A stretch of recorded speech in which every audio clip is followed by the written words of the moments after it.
Khyber Pakhtunkhwa rural economic transformation project जो सूबे के दई इलाकों में गुर्बत कम करने और खुराक के मसाइल हल करने के लिए शुरू किया गया था, अब खुद बदनवानी के संगीन इल्जामात की जद में आ चुका है।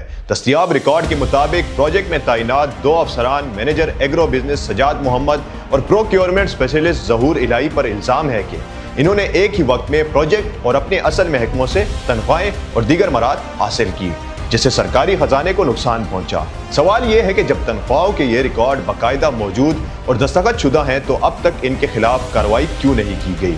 इसके अलावा खरीदारी और भर्तियों के अमल में मुबैना बेज़ाब्तगियों, पसंद नापसंद की बुनियाद पर फैसले और पहले मंसूबों में इन्हीं अफसरान पर लगने वाले इल्ज़ामात क्या इस बात की निशानदही नहीं करते कि मसला चंद अफराद तक महदूद नहीं बल्कि पूरे निज़ाम में खराबी है। अवाम ये जानना चाहती है कि IFAD और यूरोपीय यूनियन के ताउन से चलने वाले इस मंसूबे की निगरानी की जिम्मेदारी किस पर थी और वो कहाँ नाकाम हुई।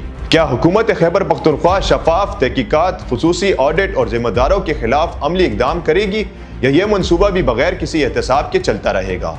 यह मामला सिर्फ एक प्रोजेक्ट का नहीं बल्कि अवाम के एतमाद, बैनुल अक़वामी साख और हुकूमती शफाफियत का सवाल बन चुका है। ऐसी मजीद मालूमाती वीडियोज़ के लिए VNI न्यूज़ को लाइक करें, फॉलो करें और सब्सक्राइब करें। शुक्रिया।